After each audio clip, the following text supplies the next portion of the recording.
Julian checked his watch. It had been exactly 4 minutes since she walked around the bend to take a picture of the blooming rhododendrons. Just 4 minutes, he held out, expecting her laughter, expecting her to pop her head out from behind the gray trunk of an oak tree. But the only answer was the sudden, oppressive silence of the Great Smoky Mountains. The birds had stopped singing. The wind had died. In the span of a heartbeat, the woman he planned to marry had ceased to exist in the visible world. He didn't know it yet, but he would spend the next 20 years waiting for an echo that would never come. The Great Smoky Mountains are named for the blue-gray mist that hangs over the peaks like a heavy, ancient breath. It is a place of undeniable beauty, where the ridges roll on forever like waves in a green ocean. But the locals know that the beauty here is indifferent to human life. The mountains do not care if you are happy. They do not care if you are in love. They simply exist, ancient and vast, keeping their secrets buried under layers of moss and decaying leaves. This is the story of Julian and Clara, two people who walked into that beauty together, and the one who had to walk out alone. It was mid-October, the kind of season that paints the Tennessee hills in fire golds, crimsons, and burnt oranges.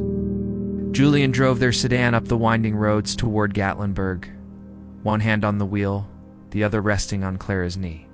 They were young, both 26, with the kind of easy, radiant love that makes everyone around them smile. Just 2 days prior, Julian had proposed. The ring, a modest diamond set in white gold, caught the flicker of sunlight filtering through the canopy as Clara gestured out the window, pointing at the rising mist. They had planned this trip for months, a weekend getaway to disconnect from the noise of the city, to breathe the clean air, and to celebrate their future. They weren't expert survivalists, but they were experienced hikers. They knew the rules. Stay on the trail, bring water, watch the weather. They had hiked these trails a dozen times before. But familiarity can be a dangerous thing. It breeds comfort, and comfort breeds a lapse in vigilance. They parked at the trailhead for a route that promised a steep climb but a rewarding view of the valley. It wasn't an incredibly remote path. On a Saturday, you might pass 5 or 6 other groups. But today, a Tuesday in late autumn, the lot was nearly empty. There was only one other car, a dusted SUV that looked like it had been there since dawn. Clara tied her boots tight. She was wearing a bright yellow windbreaker, a splash of sunshine against the darkening woods. Julian would remember that yellow jacket for the rest of his life. It would become the color of his grief. The hike began perfectly. The air was crisp, smelling of pine needles and damp earth. They walked hand in hand where the path was wide enough, talking about the wedding. They debated venues, barn or church, spring or autumn. They laughed about the guest list. The woods seemed to listen, absorbing their joy. The towering hemlocks and maples stood like silent witnesses. About 2 hours in, the atmosphere began to shift. It wasn't menacing, not yet, just heavy. The famous smoke of the mountains began to descend, not from the sky, but seeping up from the valley floor. It curled around the tree trunks, softening the edges of the world. Clara loved the fog. She called it romantic. She stopped frequently to take photos, trying to capture the ethereal way the light played through the mist. Julian checked the time. It was just past 1 in the afternoon. They agreed to hike for another 30 minutes before turning back to beat the sunset. "One last overlook," Clara said, her eyes bright. "I want to see the ridge from the top." The trail narrowed. The brush grew thicker, rhododendrons crowding the path, creating a tunnel of green and brown. Julian stopped to retie his boot. "Go ahead," he said, waving her on. "I'll catch up in 10 seconds." Clara smiled. "Don't get lost," she teased. She turned and walked up the trail. Julian watched her yellow jacket disappear around a sharp bend about 50 feet ahead. He looked down at his laces, his fingers working quickly. It took him perhaps 20 seconds. He stood up, stamped his boot, and jogged to catch up. rounded the bend. The trail stretched out before him, straight for about 100 yards. It was empty. He didn't panic immediately. Why would he? She was probably just past the next rise. Or maybe she had stepped off the trail to look at a flower or a mushroom, Clara. He called out. His voice sounded flat, absorbed instantly by the moss and the mist. He kept walking, his pace quickening. Clara, wait up! Nothing. He reached the end of the straightaway. The trail forked, one path went high, the other dipped low toward a creek. There was no sign of her. No boot prints in the hard-packed dirt. No flash of yellow. The silence hit him then. It wasn't just quiet. It was a total absence of sound. No squirrels chittering, no wind in the leaves. Just the blood rushing in his own ears. A cold dread, heavy as a stone, settled in his stomach. Clara! He screamed it this time. Clara! He ran up the upper path for 2 minutes, lungs burning, nothing. He scrambled back down and ran the lower path toward the creek. He scanned the woods, desperate for that yellow jacket. How could she vanish in 20 seconds? Where could she have gone? This isn't funny, Clara, he yelled, his voice cracking. But he knew she wasn't joking. She wouldn't do this. 10 minutes turned into 20. He began to run in widening circles, crashing through the rhododendrons, tearing his clothes on thorns. He was screaming her name until his throat was raw. The fog was getting thicker now, turning from a romantic mist into a blinding white wall. He couldn't see more than 10 feet in front of him. The world had shrunk to a small gray room. He realized with a jolt of terror that he was losing his bearings. He forced himself to stop. He had to go back to the car. She might be there. Maybe she got turned around and walked back. It was the only logical explanation. The run back down the mountain was a blur of panic. He fell twice, scraping his hands, but felt no pain. When he burst into the parking lot, his chest heaving, he looked at their car. It was locked, empty. She wasn't there. Julian fumbled for his phone. No signal. He drove like a madman down the mountain road until the bars appeared on his screen and he dialed 911. The search began that evening. The park rangers were professional, calm, and thorough. They set up a command post. They asked Julian the questions he would hear 1,000 times. What was she wearing? A yellow jacket, blue jeans, hiking boots. Did she have water? Yes. Did she have a medical condition? No. Was she depressed? No. She was the happiest she had ever been. She was getting married. Night fell, and the mountains turned pitch black. Julian sat in the back of a Ranger SUV, shivering, though it wasn't that cold. He couldn't stop staring at the dark tree line. It was out there, alone. Was she hurt? Was she calling for him? The thought of her voice, small and terrified in the vast darkness, tore him apart. The next 3 days were a blur of activity that felt surreal to Julian. Search and rescue teams arrived with dogs. Helicopters swept the canopy, their rotors thumping a rhythm of hope and dread. Volunteers arrived from 3 different states. They formed grid lines, walking shoulder to shoulder through the dense brush, poking the ground with sticks. Julian wanted to be out there, but the rangers made him stay at the command post for the most part.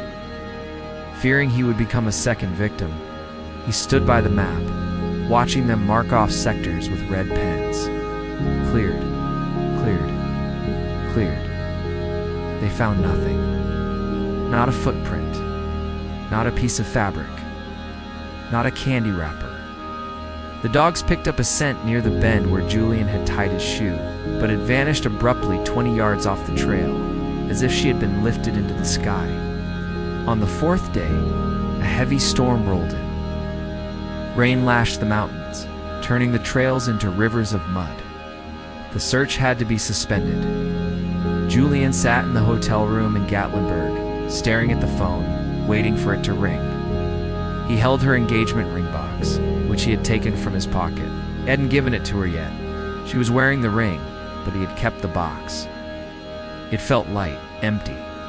The detective in charge, A man named Miller, with kind eyes and a tired face, sat Julian down on the 5th day. "We aren't stopping," Miller said, "but the likelihood of finding her safe diminishes with the weather." Julian nodded. He didn't speak. He couldn't. To speak was to make it real. Weeks turned into months. The volunteers went home. The helicopters stopped flying.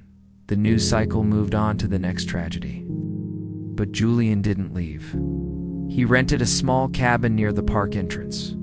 He took a leave of absence from his job. Every morning, he packed a bag and walked the trails. He didn't hike, he hunted. He hunted for a sign, a flash of yellow. He plastered posters in every gas station, diner, and trailhead within 100 miles. Missing. Clara Vance, age 26, yellow jacket. The face in the photo was smiling, full of life, freezing a moment of joy that felt like it belonged to a different century. Julian's life became a ritual of grief. He stopped eating properly. He lost weight. His friends tried to call to tell him to come home, but he couldn't explain it to them. He couldn't leave her. As long as he was here, she wasn't alone. If he left, he was abandoning her to the dark. He began to talk to her as he walked the woods. "I'm here, Clara. I'm coming. Just wait." The seasons changed. Winter brought snow that silenced the mountains even further. Spring brought wildflowers, mocking him with their beauty. It was the first anniversary of her disappearance. Julian walked to the bend in the trail. He sat on the damp earth where he had tied his shoelace. He closed his eyes and tried to summon the sound of her voice, but it was fading. That was the cruelest part. The panic had turned into a dull, aching void. He was forgetting the specific pitch of her laughter. He looked out over the valley. "I'm sorry," he whispered. "I'm so sorry I looked down. I'm sorry I let you walk ahead." The guilt was a heavy backpack he could never take off. The what-ifs plagued his sleep. What if he hadn't tied his shoe? What if they had chosen the beach instead of the mountains? What if he had just held her hand for 1 minute longer? 5 years passed.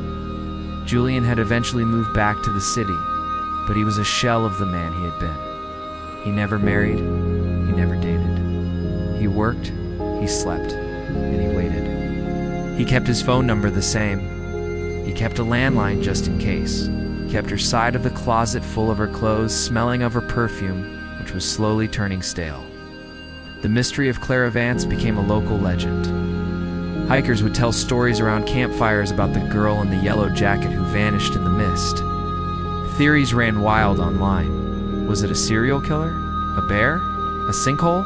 There was no evidence for any of it. It's just a woman who stepped around a corner and ceased to be. 10 years later, Julian was 36 now.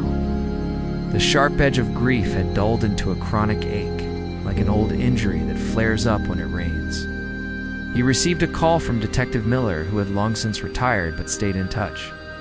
"Julian," Miller said, his voice raspy, "you need to come down. A hiker found something." Julian drove to Tennessee in a daze. Didn't feel hope. He felt a terrified nausea. They met at the station. Miller placed a plastic evidence bag on the table. Inside was a dirty, tarnished object. It was a locket. Julian's hands trembled as he picked up the bag. It was silver, shaped like a small heart. He didn't need to open it to know what was inside, but he nodded to Miller. The detective opened it with gloved hands. Inside, barely visible through the water damage and grime, was a tiny photo of Julian. "Where?" Julian choked out. 3 miles east of where you lost her," Miller said softly, "in an area called the Sawtooth. It's incredibly rugged, no trails. A bushwhacker went off-grid and found it caught in the roots of a fallen hemlock." "And?" Julian asked, the question hanging in the air. "Only the locket, Julian. We sent a team. We dug. There's nothing else. No remains, no clothing." Julian stared at the locket. It was the only piece of her that had returned from the void. It meant she had traveled 3 miles through dense, impossible terrain. Had she been lost, wandering, escaping something? Or had she sat under that hemlock tree, holding this locket, looking at his picture as the cold took her. He drove to the trailhead one last time. It was autumn again. The leaves were burning gold and crimson, just like that day. He hiked to the bend. He didn't stop this time. Walked off the trail, pushing through the rhododendrons, heading east toward the sawtooth. Walked until his legs burned, until the terrain became steep and dangerous. He found a clearing that overlooked the vast expanse of the Smokies, the blue mist rolling like a slow tide. He sat down on a rock. He took the locket out of his pocket and held it tight. He realized then that he would never know the answer. The mountains do not give up their dead, and they do not explain themselves. They take and they keep. But in that silence, Julian found a strange, heartbreaking peace. She wasn't gone. She was here. She was in the mist that brushed against his cheek. She was in the rustle of the leaves. She had become part of the wild, eternal, and beautiful. "I still love you," he told the wind. "I will always wait for you." He sat there as the sun went down, a solitary figure against the vastness of the Appalachians. The fog rolled in, covering the world in white, holding him in a cold embrace. And for a moment, just a moment, he felt a warmth on his shoulder, like a hand resting there, telling him it was okay to let go. The mystery remains unsolved. The file is still open. But for those who know the story, Clara Vance isn't missing. She is simply waiting, somewhere in the mist, just around the bend where the trail ends and the memory begins.